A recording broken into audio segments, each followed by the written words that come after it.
ketika kita istighfar itu masih butuh istighfar yang lain. Nah dalam kebaikan juga gitu. Ketika kita baik jadi orang soleh, ternyata bawaan kita ingin dihormati.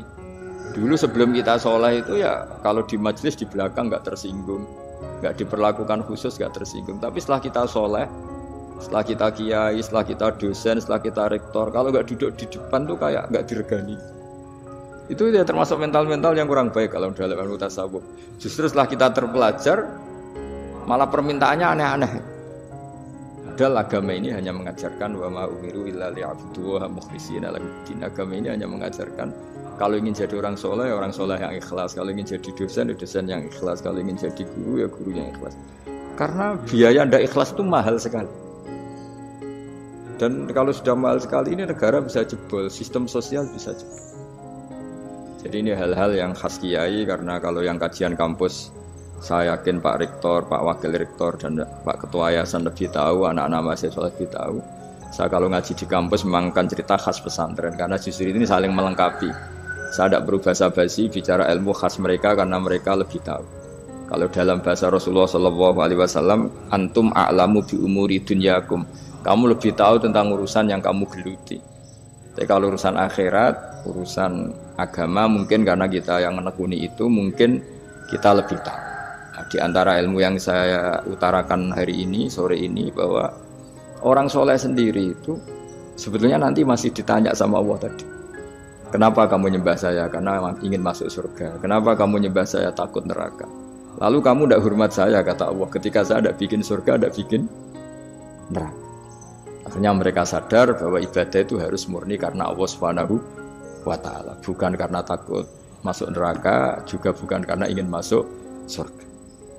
Ya sama seperti kita mencintai anak kita, yaitu sebagai karena anak kita. Jangan karena anak kita ranking 1, anak kita kumplot, lalu terus kita membiarkan anak kita saat ada anak kelas. Toh tetap anak kita. Saya mencintai suami saya karena dosen penghasilannya banyak, lalu suatu saat kalau ada masalah di PHK atau ada masalah terus tidak suami kan. Makanya di sini agama itu sangat menyarankan kesejatian. Jadi dia suami kita, dia anak kita, apapun kondisinya. Nah kira-kira gitulah, ikhlas itu kira-kira seperti itu. Jadi jangan sampai alasan-alasan yang bersifat materialistik itu yang menjadikan kita mencintai istri karena cantik, mencintai suami karena hasilnya besar. Suatu saat kalau itu berubah, kita akan masalah. Di sini agama menyarankan ikhlas. Makanya semua kitab di khazanah kita dimulai bab niat. Bab niat itu begini. Sehingga ada seorang yang tanya, kenapa ahli surga masuk surga selamanya, padahal amalnya paling banter 80 tahun. Tetapi kenapa ahli neraka akhirnya masuk neraka sampai selamanya, padahal kalaupun dia bejat hanya 80 tahun. Itu dijawab oleh ulama-ulama. Orang mukmin itu berkomitmen akan iman andikan hidupnya selama-lamanya, sehingga dibalas dengan masuk surga selama-lamanya. Sementara orang yang fasik, yang berbuat hanya mengumbar nafsu, bayangan dia kalaupun hidup 1000 tahun ya akan begitu terus. Dan dia ketika mati dengan status dia berencana andikan sehat maksiat terus. Karena punya rencana seperti itu diganjar neraka yang selamanya. Maka saya mohon niat ini juga yang harus mengilhami para rektor, para dosen.